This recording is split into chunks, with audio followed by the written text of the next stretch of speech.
Morning everyone. So this is Mark Birdie again, day 23 of this series of talks on and meditation sessions, bodywork sessions aimed at helping people with the coronavirus crisis.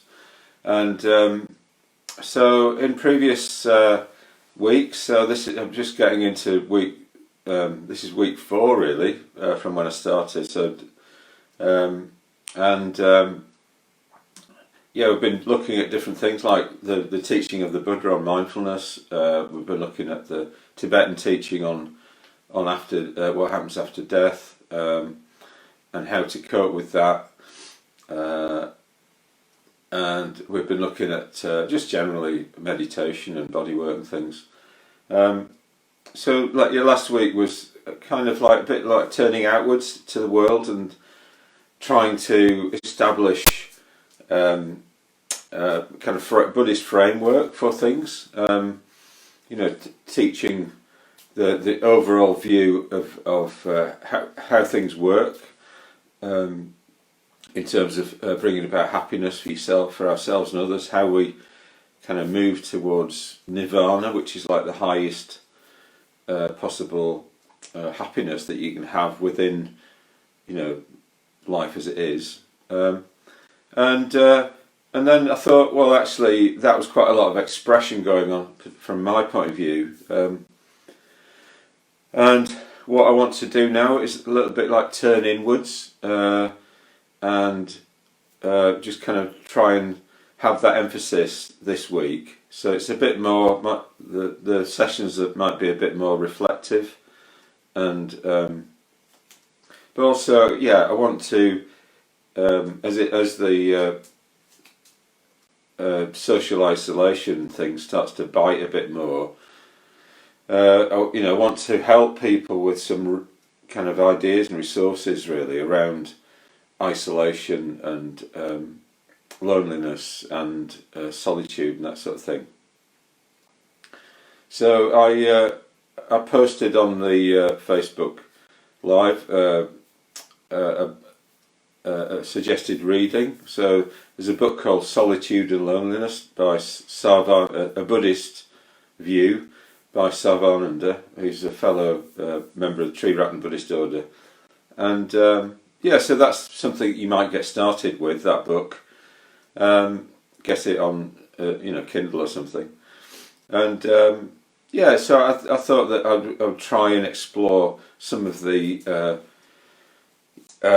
internal states that can come up, and I thought actually it'd be a good opportunity to look at various what we call negative mental states, things like fear and like shame and all sorts of things that just come up that are challenging, that can, especially when we're kind of on our own or we feel on our own, that sort of thing, or we don't feel so connected to others or something like that. So that'll be this week, the theme for this week. I have the idea of, and it's only an idea at the moment, but of doing some kind of interviews with other order members and getting their kind of perspective. So I do want to kind of bring in the rest of the Triratna Buddhist Order into these sessions in a way, and I will be doing today. I'll show you some pictures of them. So, but first of all, as we always do in these sessions, we need to do some kind of body work, and then we'll do some meditation, and then I'll do some talking after that about the theme. So just begin by just kind of loosening your shoulders up, just rocking backwards and forwards.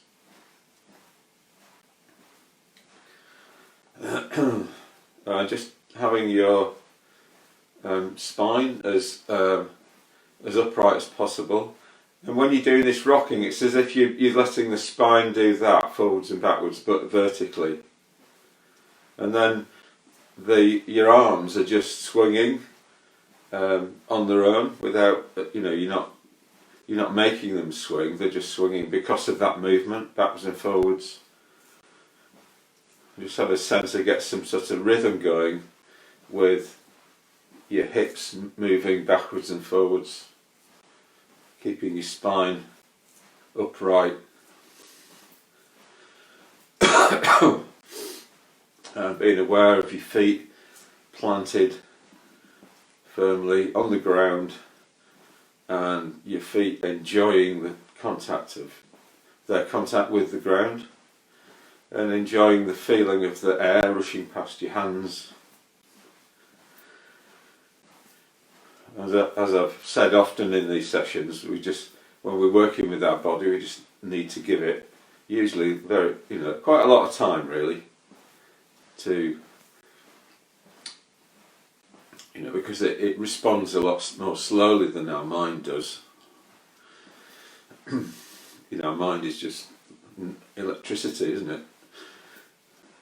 This is a whole lot of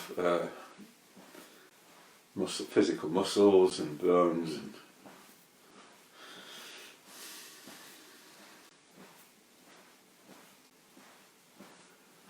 and put the other foot forward. I'm doing the same thing. Might take a little bit of getting going. You go.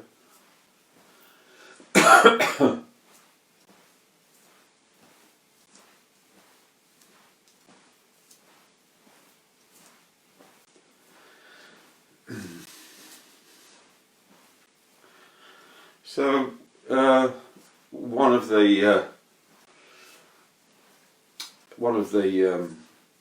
themes, in a way, or the types of person we're going to be looking at a little bit this week is the yogi. So the yogi is in a way the spiritual practitioner who goes up into who kind of is very self-reliant, and maybe in the Buddhist tradition you've had yogis that lived in caves up above the snow line in Tibet, that sort of thing. And some people are kind of orientated towards that. Some people they actually do yoga, and they work a lot with their bodies, and they tend to be very much into meditation, and enjoy solitude, enjoy being on their own. Okay, so now just swinging side to side, just letting your arms just flop against the side of your body as you turn.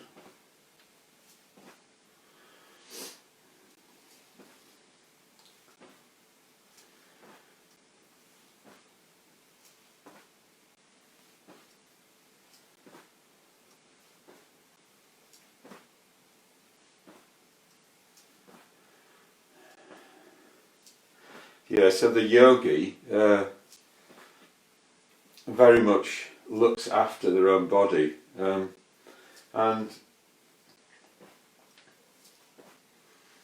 in Tibetan Buddhism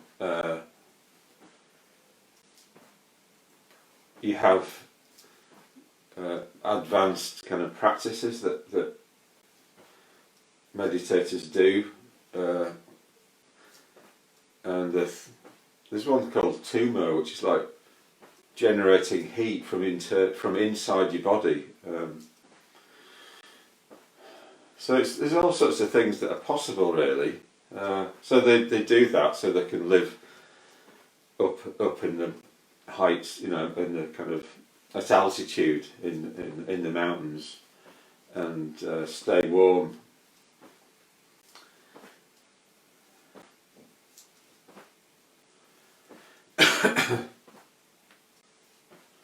And the idea being to really retreat into meditation, away from the world, and just become as self-reliant as we can be. That's the idea.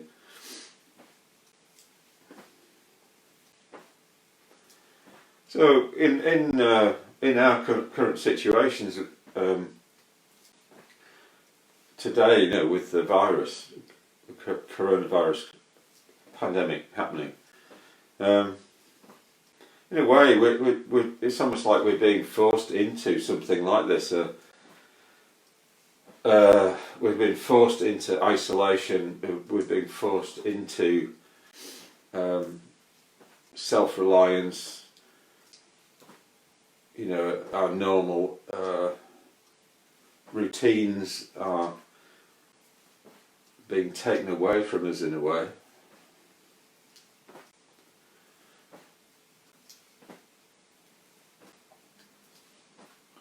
And I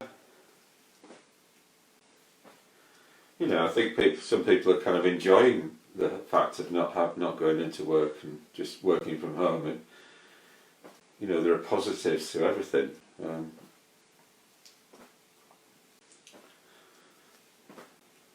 I suppose it is a different way of being. It is a different way of living, and maybe we need to have some ideas of the terrain and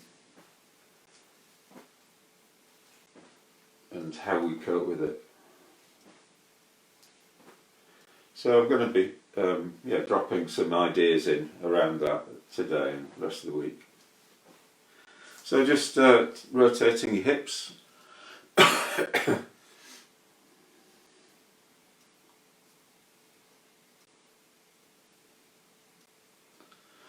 Just put one hand over the top and the other one pointing down, so pulling up on this, lifting up here and pushing down on this side. So just stretching up on the lifting side, pushing down on the other side. Little movements backwards and forwards.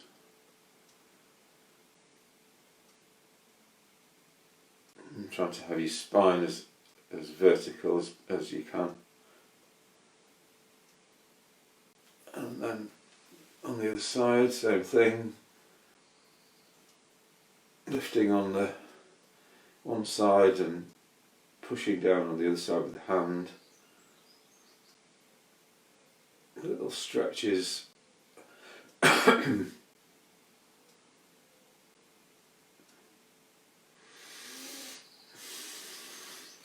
then just shake hands and feet out, rub your hands together.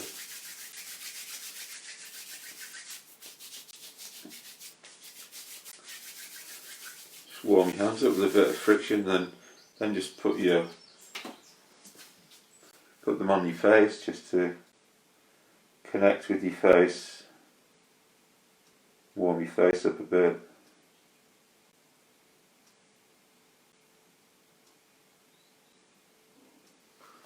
And warm them up again.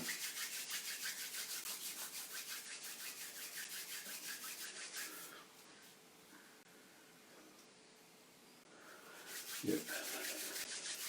So I think part of what I'm going to be encouraging myself and also us to do this week is to become a little bit more kind of intimate with myself and ourselves. So if we are in solitude and isolation, then we need to have some sort of contact going on, something happening,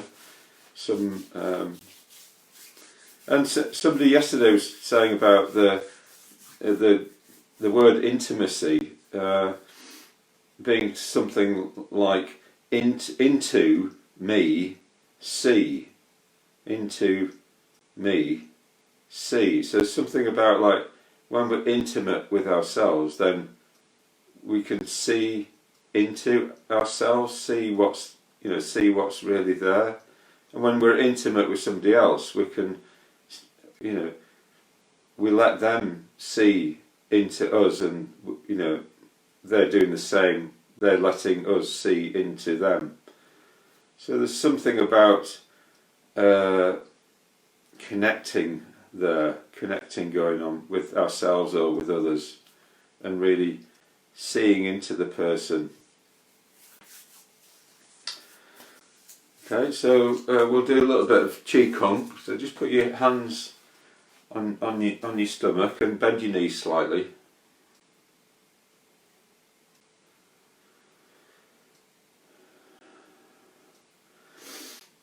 And then as you notice you're breathing out, just bending your knees. And as you're breathing in, straighten your knees. So going down on the out breath and coming up on the in breath. And going down on the out breath, up on the in breath. And really drawing the air into your lungs on the in breath. Breathing out the stale air on the out breath. So fresh air coming in, stale air right out the bottom of the lungs on the out breath, and fresh air coming in, and then stale air going out on the out breath.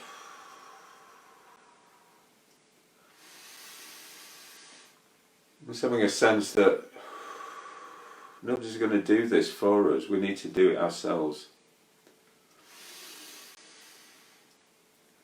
Look after ourselves, look after our body if we're going to be able to cope in solitude, in isolation.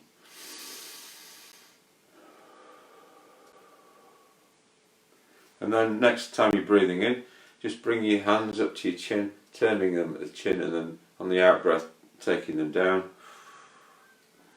and then turning at the hips,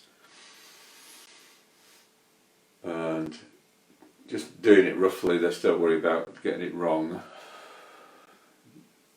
Expand the air out the lungs, base of the lungs, bringing air in, fresh air, turning and then taking the hands down. Just imagining a ball of energy that's coming up with your hands and then going down with your hands right through the centre of your spine, your torso. Energy coming up through the centre of your body and then down the middle of your body, and then one more, doing just the chin and then down again, and then next time just keep going past your chin, so you're coming up, the energy's right to the middle of your body, and then expanding outwards at the top and then down, just breathing out, and then on the in breath fresh air coming in, and then on the out breath just breathing out all the stale air out the bottom of your lungs. Last one.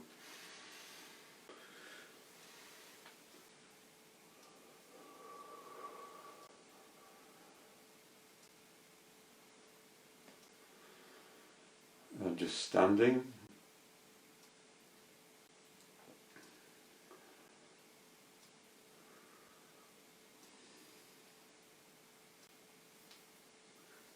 And then setting up your meditation place, so sitting on a chair or on meditation cushions.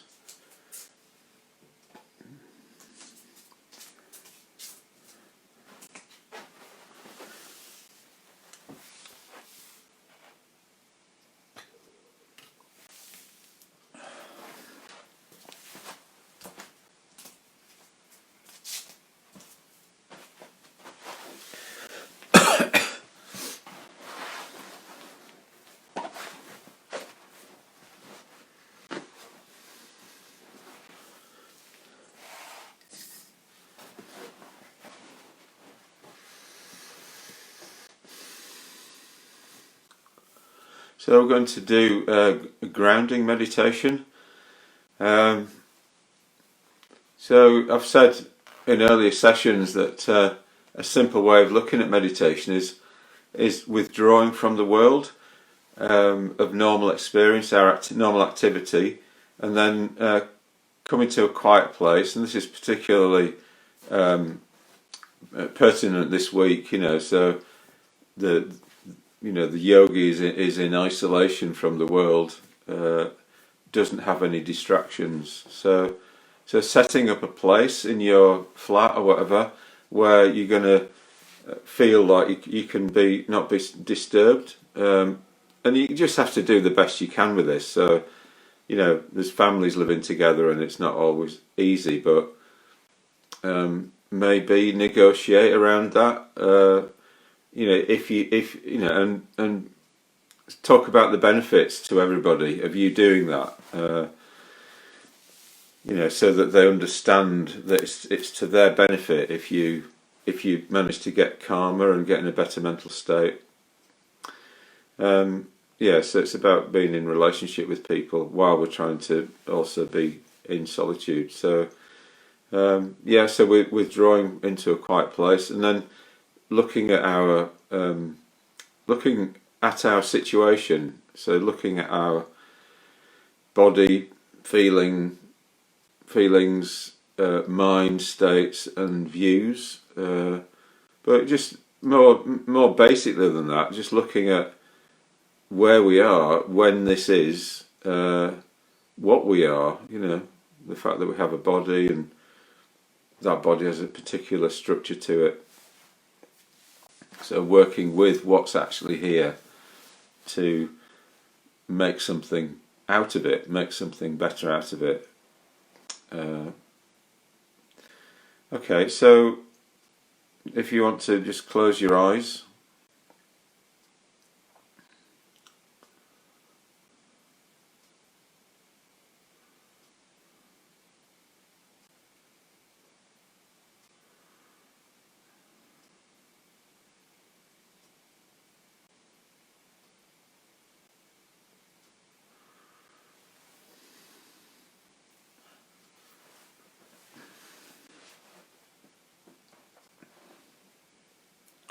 And just adjusting to this new position of your body.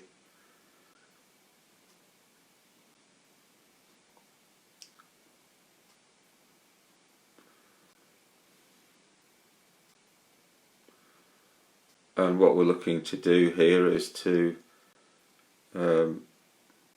be able to sit in a way in which our body is supporting our mind and our emotions to be in whatever state that they're in. So we can then bring awareness to them as they are, but then work maybe towards transforming them if we need to. But we need to have our mind and our body not having to be concerned with our mind and emotions not having to be concerned with our body. So the body will just sit there naturally. It will the spine will just rise up from the seat that you're sitting on. The body knows how to sit down. It doesn't need any help from the mind to do that. So just let your body just sit there, and then balancing your spine so that your weight goes down into the seat that you're sitting on and the ground through your skeleton.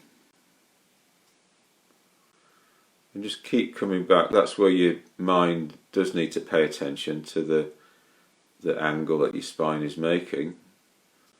But apart from that, it doesn't need to be directing your body to tense up in any sort of way.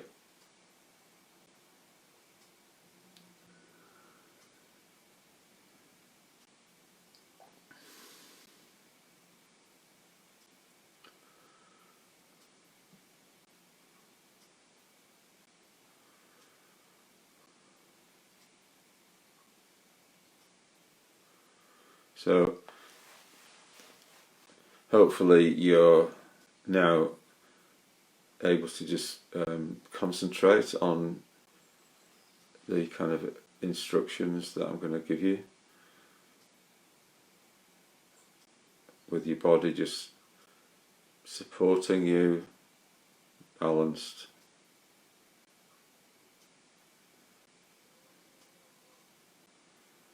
Your mind and emotions are free from involvement with your body. And if at any time you notice that they are getting involved, coming back to the basic ideas of just letting your body sit there and disengaging them from it.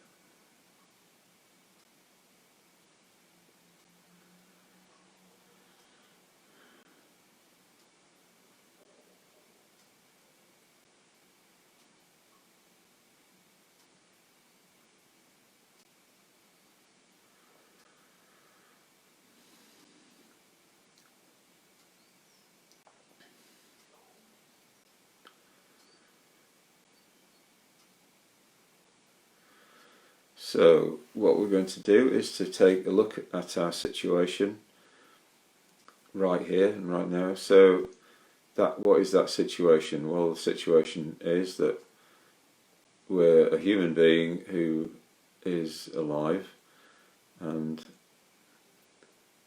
who exists in time and space.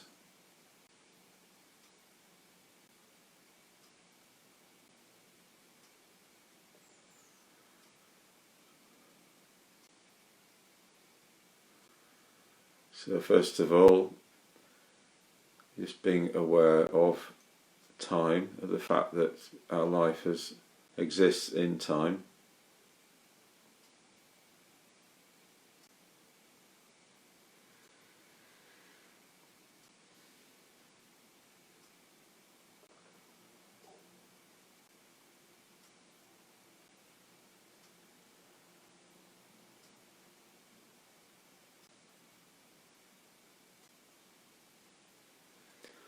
So just trying to let that dawn on you, that you exist in time. So you've had a past with lots of moments of experience in that past. So just trying to be aware of that fact that you exist, you've had a past.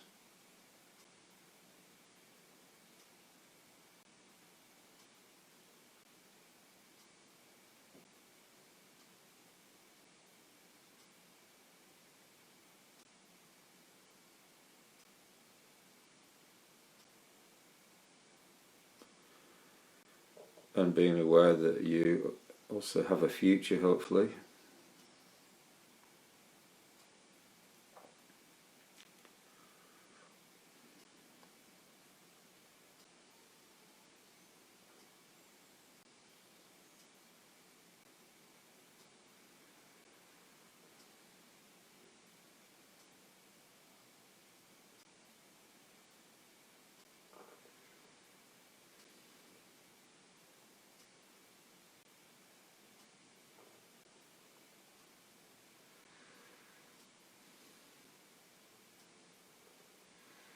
And that your life exists in a particular moment in time, which is the present moment.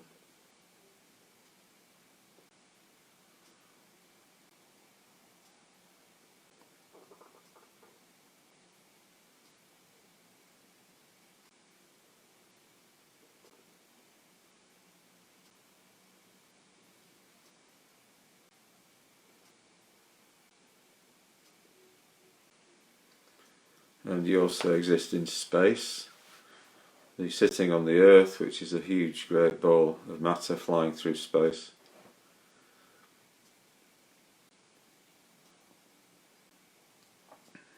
And above your head is the atmosphere of the Earth, which is only 10 miles thick.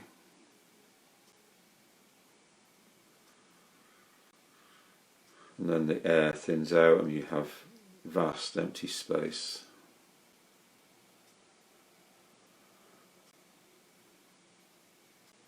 Well, it's not entirely empty. You got every now and then you might have an object like a star, planet or galaxy, but they're not very often at all.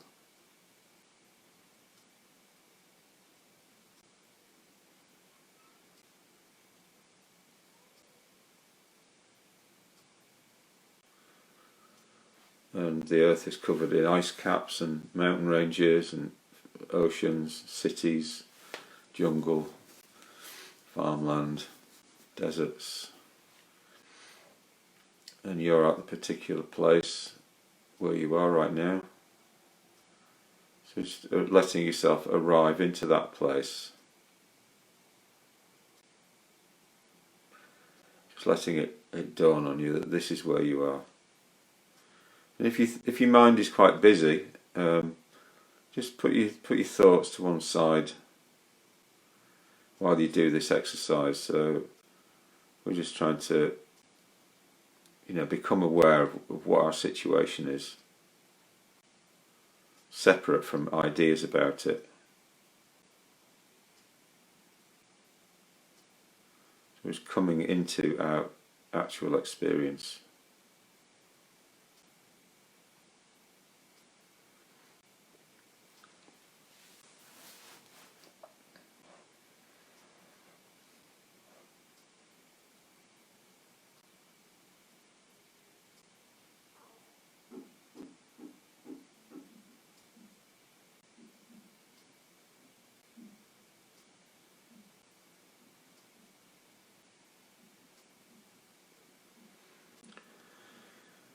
And then being aware that we have a body that's with us all the time, and that body has a particular structure to it.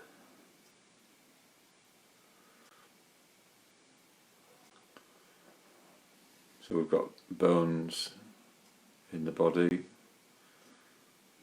in particular places, and these support our weight, the weight of the body. So just trying to identify where the bones are in the body.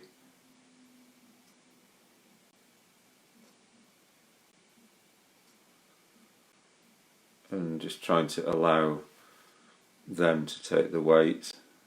So we need to balance the body so that bones take the weight.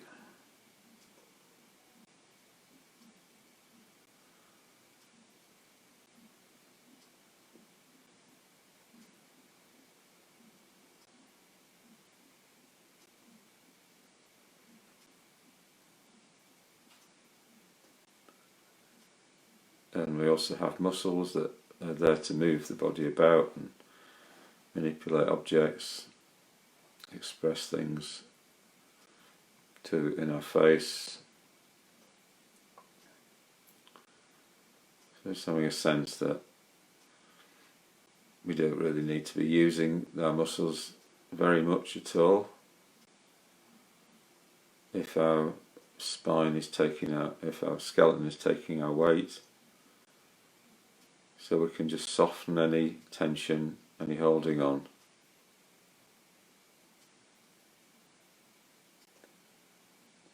Just like unfurling a fist. So relaxation is a physical thing, it's like unfurling a fist. So just taking your attention up to the crown of your head.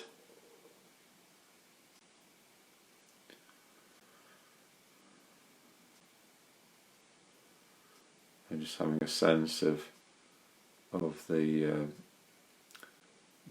flesh on your scalp becoming looser and softer.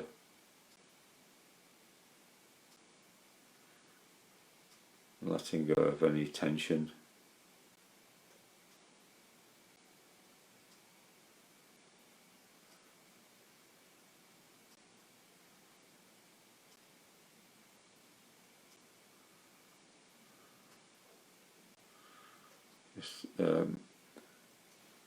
Just seeing the roundness of your head and how the flesh is covering that, and just having a sense that the flesh on your face and your neck, the back of your neck, just kind of lifts off slightly from the bone, and some space appears there. It's not just all holding on. Just imagining that your eyes become free in their sockets, just letting go of any tension around the eyes and across the forehead. The brow just becomes smoothed out.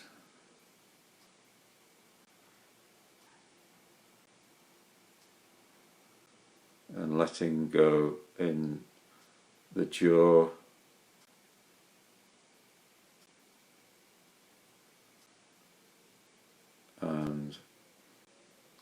where the tongue is connected to the back of the throat, just softening there.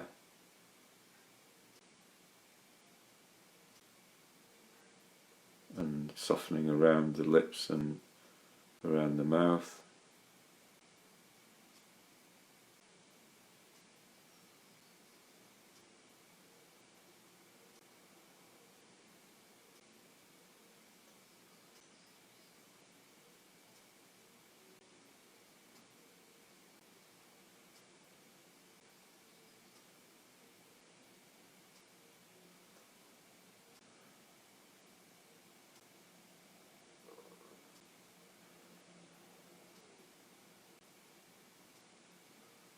Yes, having a sense that the body,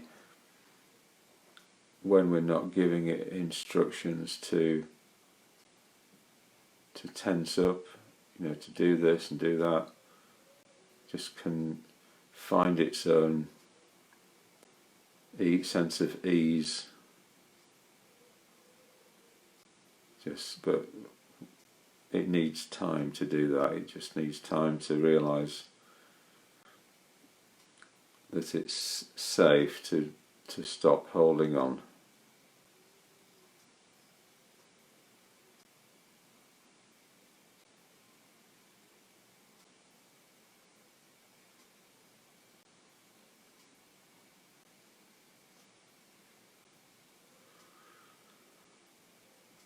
And then taking our attention down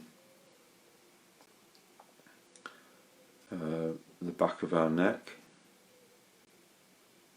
and into the place where our neck meets the top of our shoulders.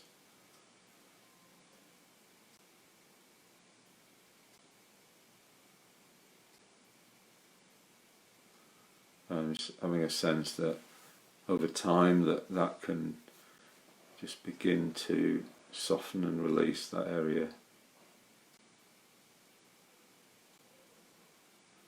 So that our shoulders can fall away from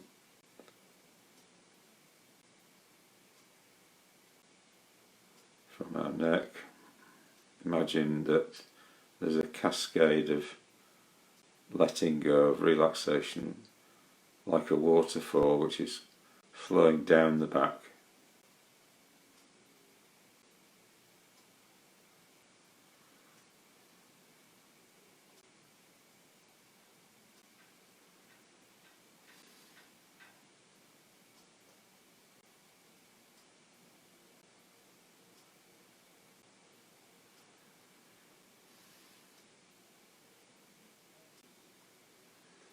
And really imagining that we aren't going to get disturbed, so we can just let go into being here with ourselves, with our body, in the quietness,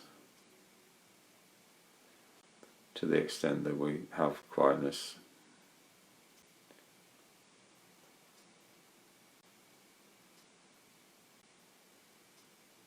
And just allowing our body to heal and become whole again.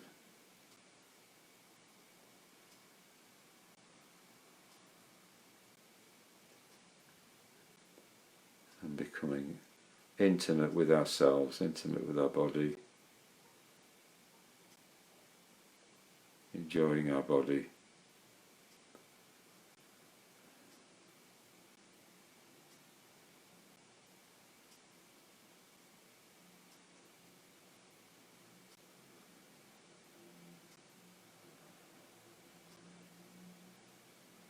It's one of the main things that we've got.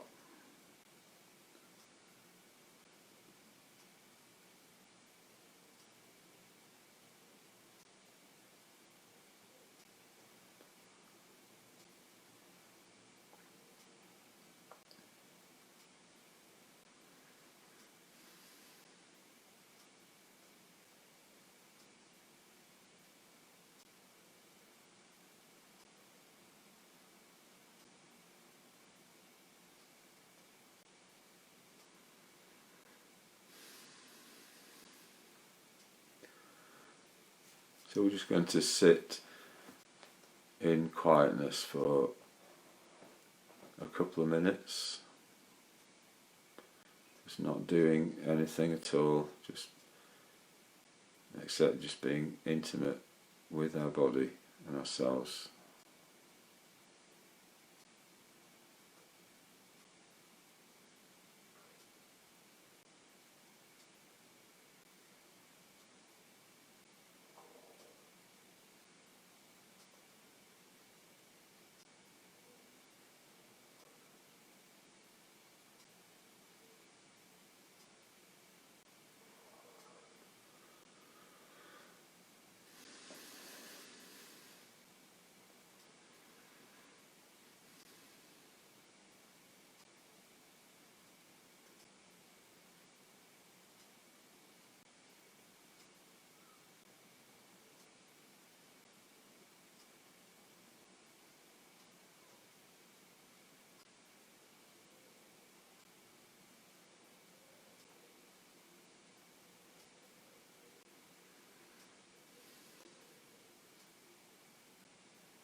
So in your own time, sorry, in your own time, just let that meditation kind of come to an end.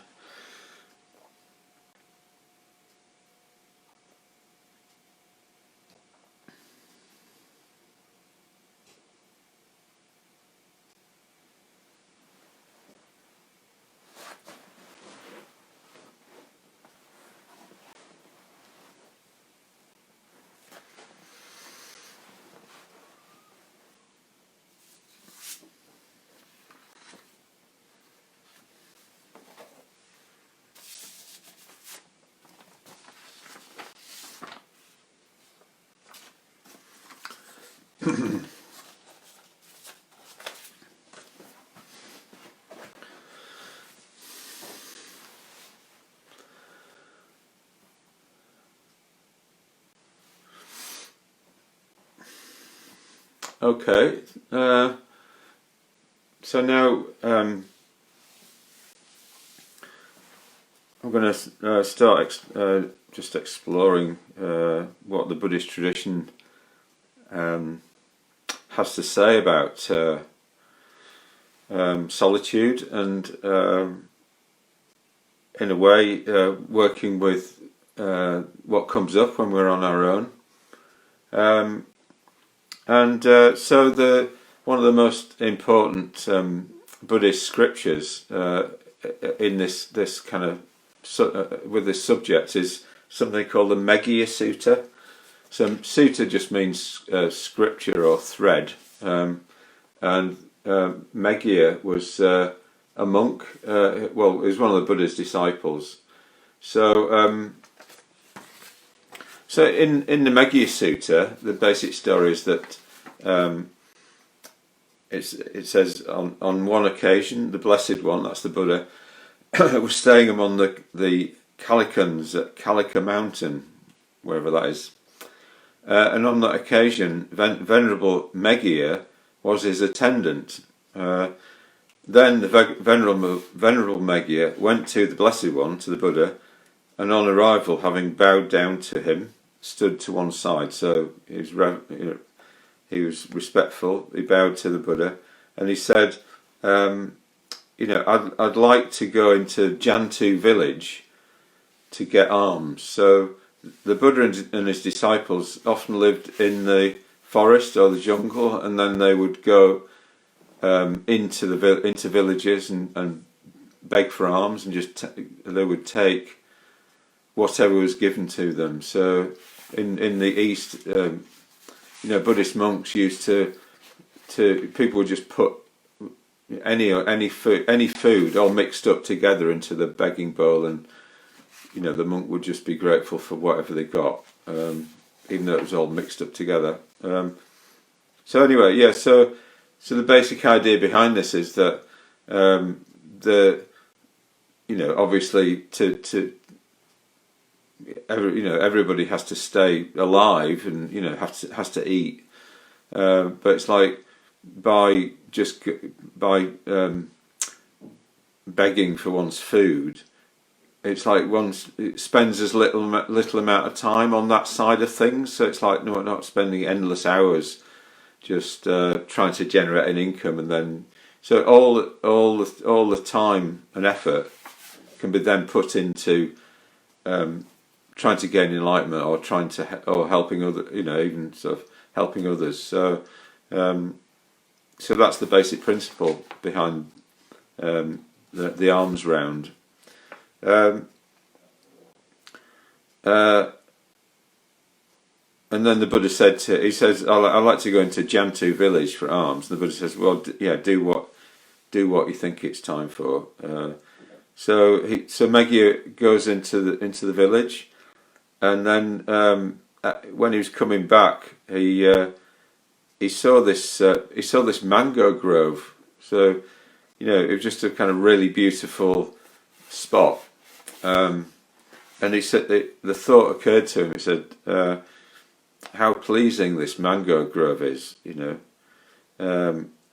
is enough for a man of good family intent on exertion. So this is a kind of code for a Buddhist practitioner trying to gain enlightenment. So it's a good place to exert oneself in meditation. If the Buddha gives me permission, I'd like to do that, to go to this grove. So he came back to see the Buddha, and then he told the Buddha about the seeing the mango grove, and he asked him, would you give me permission to go and be in this mango grove and meditate and exert and try to gain enlightenment. But the response that the Buddha had was kind of maybe a bit unusual. So he said, as long as I am still alone, stay here until another monk comes. But Meghiya was kind of just keen, really, to go. He thinks that this is the best thing to do, is to go to the mango grove and meditate. So it's a bit like you often have these like romantic ideas about, oh yeah, if I could only do X, Y, Z, then this would happen. If I could only sort all out. If I could only get a really nice house, that's completely well appointed and everything, then I'll be happy. Looking at external conditions.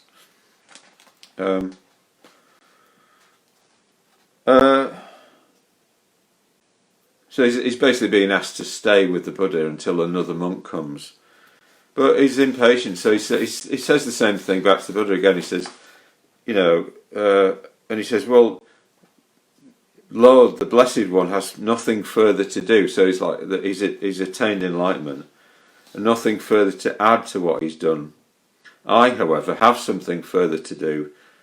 I have something to add to what I've done. So, would you give me permission again to?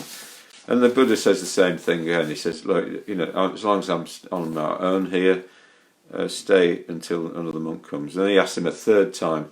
And what the Buddha would do, anytime somebody would just persist and keep saying the same thing, but and would say something a third time, the Buddha went, well, in a way, on your own head be it, go ahead. And he says, do what you think it's time to do. So basically, what happens is Meghiya then goes off and to his mango grove and sits under a tree and starts to meditate. But basically, what happens is he's on his own. He's in solitude. He's in a beautiful place, but he's on his own, and all this stuff just comes up. All these kind of fears and negative mental states, thoughts of unskillful thoughts, sensual thoughts, thoughts of ill will, thoughts of doing harm, all come up, and he goes, how amazing that's happened.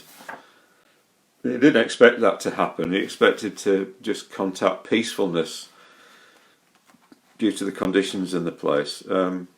So anyway, he goes back to the Buddha and he tells him what happened. And the Buddha gives him a teaching, and he says, Meghiya, in one whose awareness release, which means it's code for attainment, enlightenment, is still immature, 5 qualities bring it to maturity.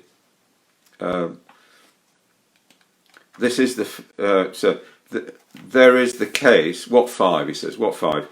There is the case where a monk has admirable people as friends, companions, and colleagues.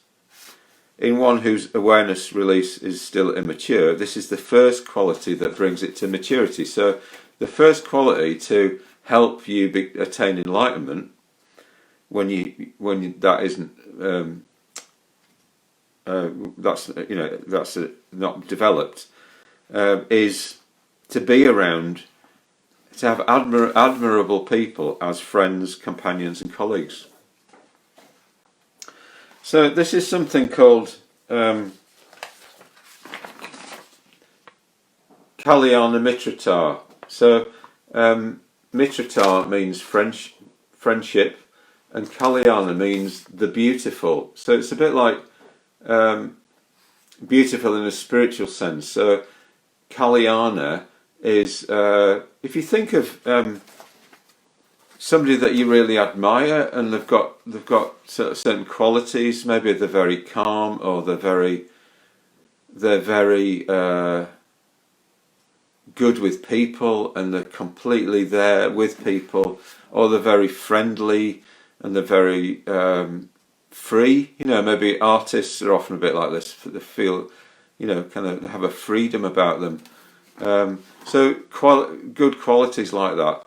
Somebody like that, people that you want to be around because of what they are, who they are and what they are.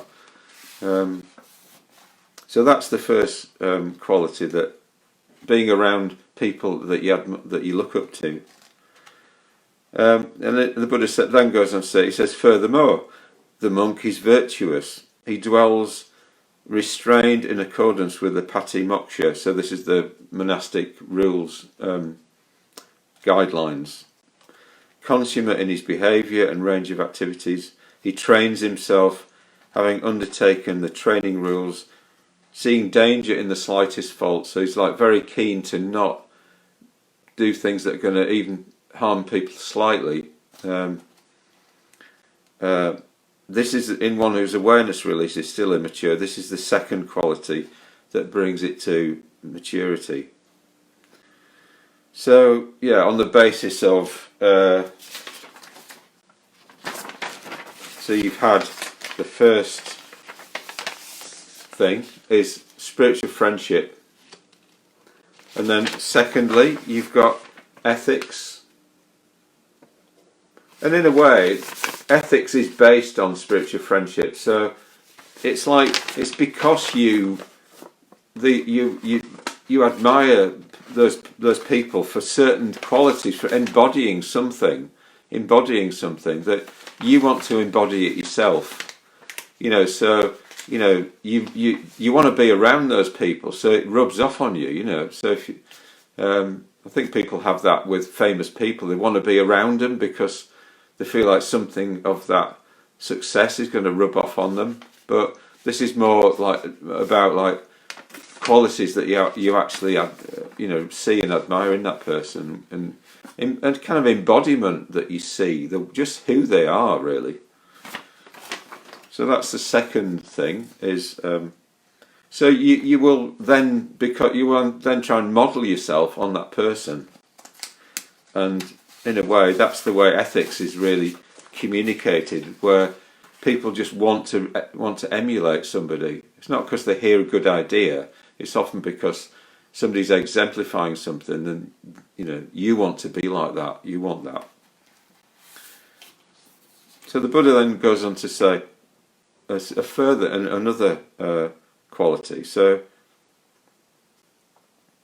furthermore, he gets to hear at will, easily and without difficulty, talk that is truly sobering and conducive to the opening of awareness, i.e. talk on modesty, contentment, seclusion, non-entanglement, arousing persistence, virtue, concentration, discernment, release, and the knowledge of vision of release. So this is kind of a bit of a path here of ethics, meditation and wisdom.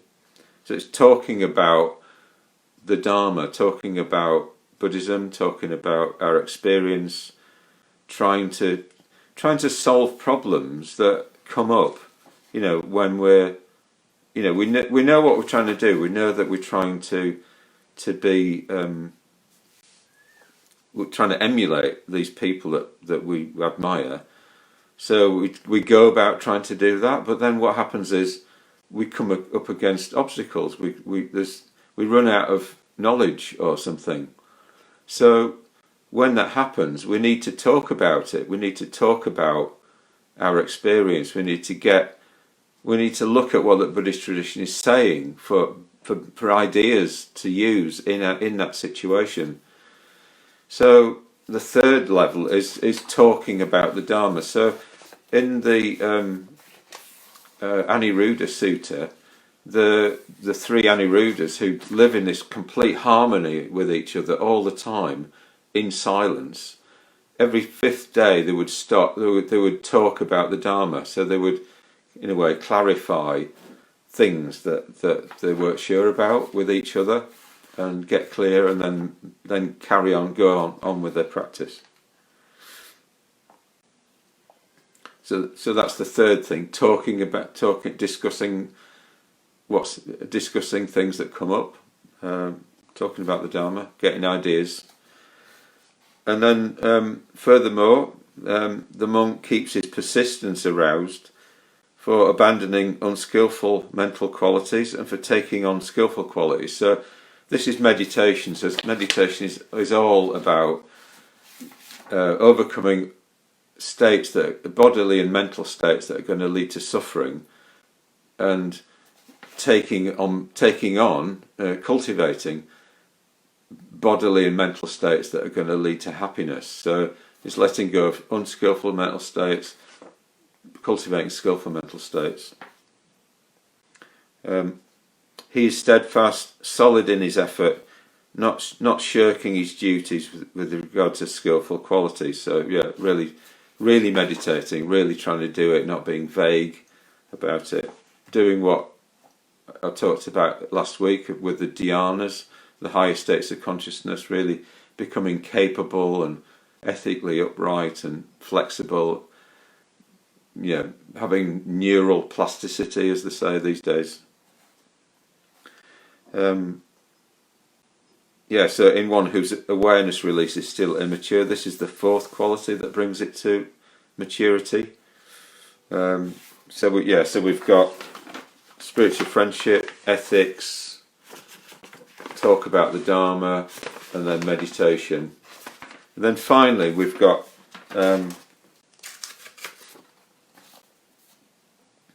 furthermore, he is discerning, endowed with the discernment relating to arising and passing away. So arising and passing away is conditionality, is the law of conditionality, the fact that things come into being in dependence on conditions and then pass away when those conditions are not there.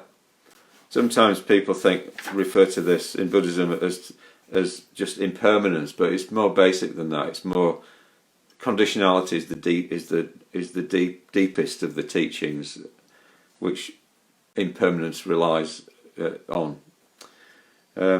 Noble, penetrating, leading to the right ending of stress, so leading to enlightenment.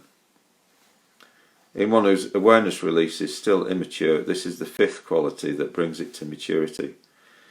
So yes, on the basis of meditation, we try and develop wisdom. So then the Buddha goes through the sequence, and then he's saying that this relies on, this is the basis, then this relies on that, and then that, so through that pyramid really. And then he says, when the monk is established in these five qualities, there are four additional qualities that he should develop, and he just outlines the basic meditation practices in Buddhism. So he says he should develop contemplation of the unattractive, so as to abandon passion. That's referring to a meditation that many monks do in the Theravada tradition, to just overcome craving, sexual craving, and those, sensual attachment. He should develop goodwill, so as to abandon ill will, which is the loving kindness meditation, metta bhavana. He should develop mindfulness of in and out breathing, so as to cut off thinking. That's the mindfulness of breathing. He should develop the perception of inconstancy, so as to uproot the conceit I am. So this is, in a way, this is reflecting on. This is like the what's called the six element practice. So to see that no matter what's there in the world, it's not really. We can't really say that anything, because everything's conditioned and just comes into being because of conditions. We can't really say that anything actually belongs to us or is ours. Even our internal states, our body, it's like, it's an inaccurate approximation. There is a centre of experience there. We can say, we do create things in the world. We are an agent, but that agent is embedded in a flux of conditions. So we're a changing agent. We're changing all the time. So taking that on board is important as a meditation. For a monk perceiving inconstancy, the perception of non-self is made steady, and then one perceiving non-self attains the uprooting of the conceit I am, unbinding in the here and now. So the Buddha talks about at enlightenment, kind of destroying the house builder. It's like we build this house, which is our kind of idea of ourselves, and in a way, it's not how things are, So it's like we are part of this just kind of flow of conditions, being an agent, but so we stop kind of building up this sense of us, and in a way of something that isn't actually real and isn't actually in line with how things are. That's the main thing. It's not about being real. It's not about being something existing or not existing. It's about the way that we see ourselves. We are interconnected with within ourselves, different parts of ourselves. We're interconnected with others. We're interconnected with the world. That's the reality, really. And then at the end of the sutra, you get the Buddha saying,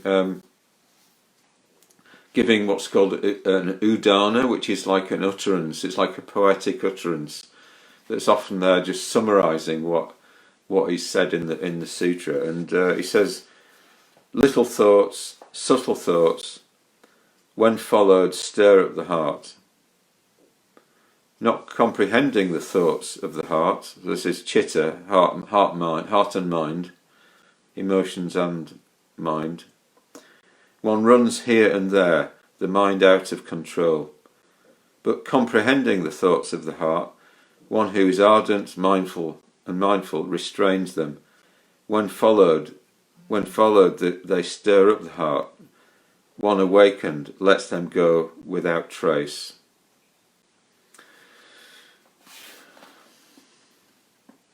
So what the Buddha's pointing to here is the fact that we can have this idea of our spiritual practice that is very much about kind of going off to a nice place on our own, and that is going to be the main thing that's going to help us.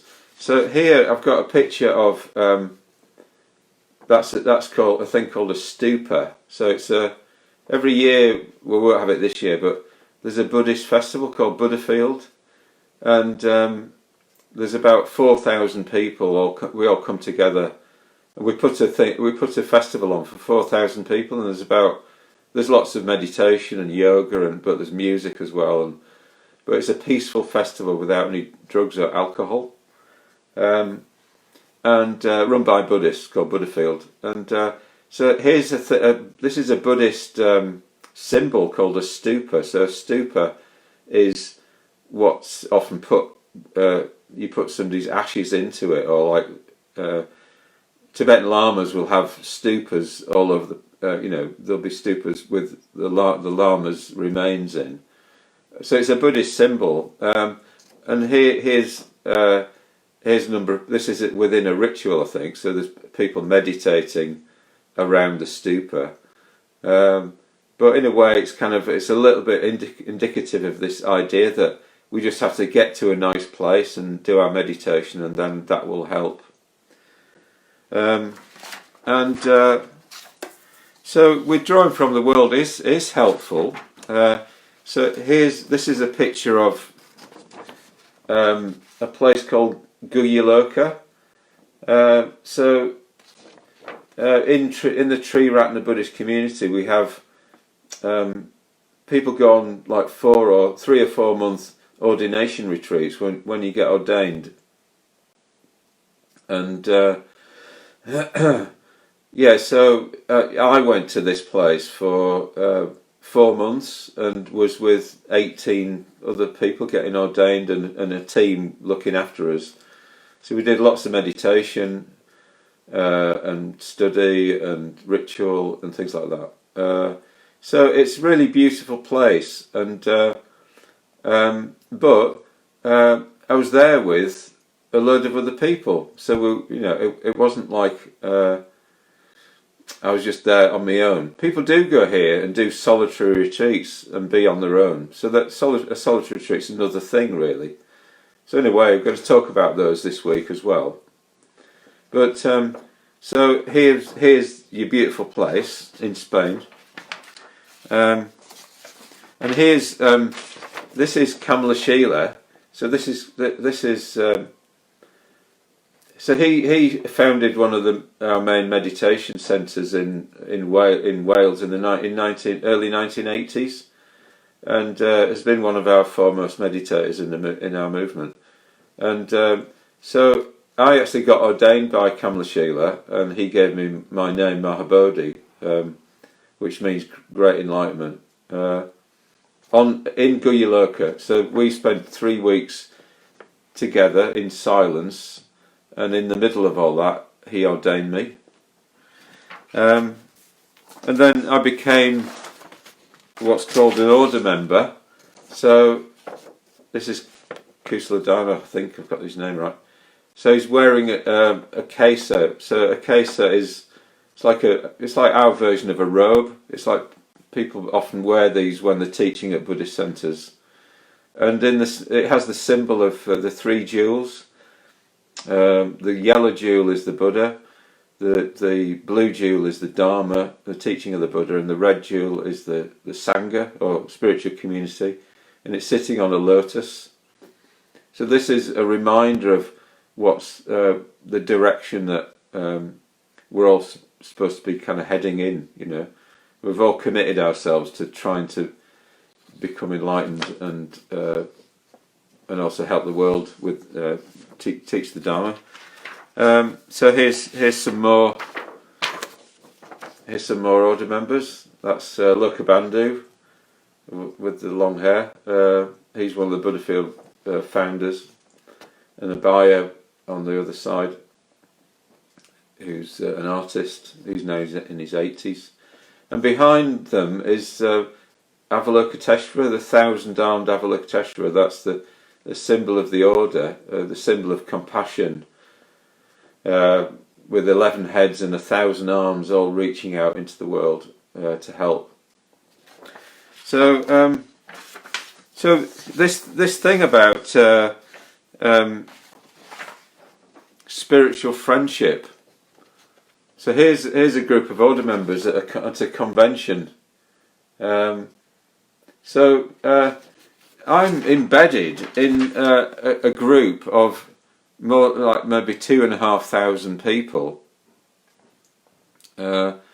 with whom I've developed relationships. Well, not with all of them, but there's a network of friendships there that that goes back as long as I've been involved in Triratna Buddhism, which is 32 years. So I got ordained in 1997, and so what we're encouraged to do is to develop, because we live in the West and Westerners tend to just be individualistic and just do their own thing and have to have choice about everything. It's like there's a tendency to just be on our own and not actually be in community with each other. So Sangharakshita really emphasised when he founded the order that spiritual friendship was really important. So people go on retreats to learn about spiritual friendship and to try and bring it into their lives. And so people meet in groups on a weekly basis, in study groups. They meet as chapters, weekly within the order. They meet up regularly nationally and things. So coming together in large numbers is like seen as really important. And so what this does is it puts me in contact with all these people who have all these really, what I think of as wonderful qualities of, calm and intelligence and experience of dealing with people. And so people are often dealing with lots of people, helping lots of people in the order, but trying to embody something, trying to live it,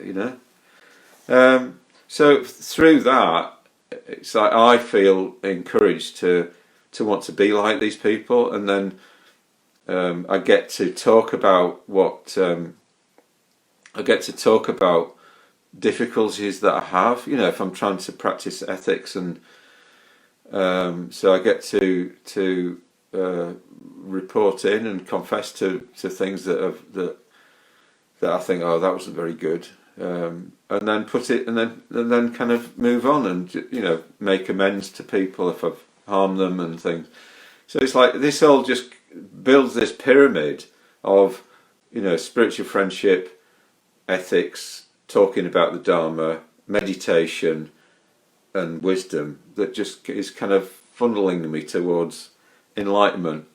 But it's like it's not just me. I'm just being supported by this kind of this structure.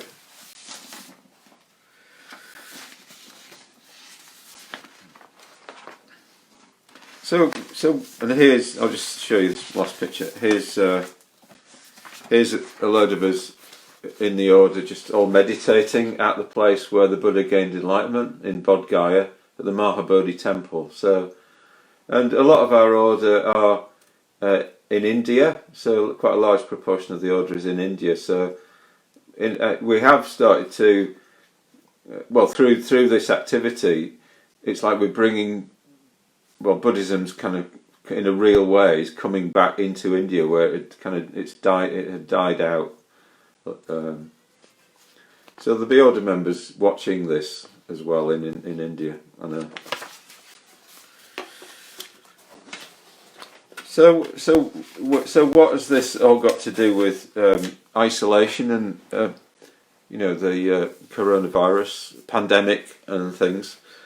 Well, I think it's like even though we might be in isolation, and I know it's harder to feel connected through Zoom and things. You're not actually with the person themselves. You're not. More communication happens when you're actually with somebody, because there's all the body language and there's the touch and things. So it's like, even though we're in isolation a bit more from each other, in our imaginations, that isn't necessarily the case. So when Tibetan yogis and meditators are up or lamas are in retreat. So one of the guys who I talked about the other week, Dilgo Khyentse Rinpoche, one of the Dalai Lama's main teachers, he was on solitary retreat for 15 years, But it wasn't like he was separate from everybody. He's one of the kindest looking people I've ever seen. And it's like we can be identifying with each other, even though we are separate. So even though we're in our different flats and rooms and houses, the fact that we still are trying to be somebody in terms of like if we've got people we can look up to who we think, I'd like to be like this person, then we're staying alive to our own development. And I remember I shared a post that a psychologist in Liverpool had put there, some video of him talking about things. He was saying, to survive this crisis, basically you need to set yourself some targets. Like, if it's going to be a month, you need to come out the other side with a sense of what you want to become by the end of the month. If it's going to be 2 months, it's if it's going to be 6 months, it might be 6 months. So it's like having some sort of sense of what you want to be in 6 months. Assuming that you get safely through this 6 months. So. I think one of the solutions to isolation is that we have goals, we have values, we have people that we want to be like, or we want to be like something for others. I mean, I'm trying to do these videos and actually contribute something to the situation and say what I can. That I know, share what I know, and try and be, honest about how I am and all that sort of thing, and keep going in a way. Have an idea. I've got some sort of idea that I want to come out of this as a better teacher. Having done loads and loads of sessions. And I think the whole thing of being in my flat on my own, again, that's going to be a challenge, and I need to have a sense of who I want to be at the end of it. So So thanks everyone for watching. I like it when we do a nice long session, because we really kind of get into it really. So again, I'll just reiterate that this week we're going to be looking at things like solitude and loneliness, and kind of coping with isolation, and I think some of the mental states that come up with when we're really trying to practice under difficult circumstances, like fear and shame, and I'll try to have something to let's explore this together. Try and sort of have something to say about this for all the people out there for whom practice isn't something that they've done very much, So it's like, I'm just trying to stay aware of the fact that for those of us who are Buddhists, what we've got is quite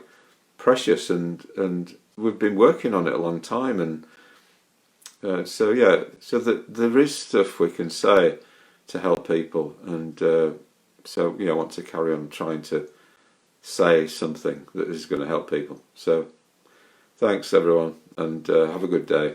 See you later. Bye.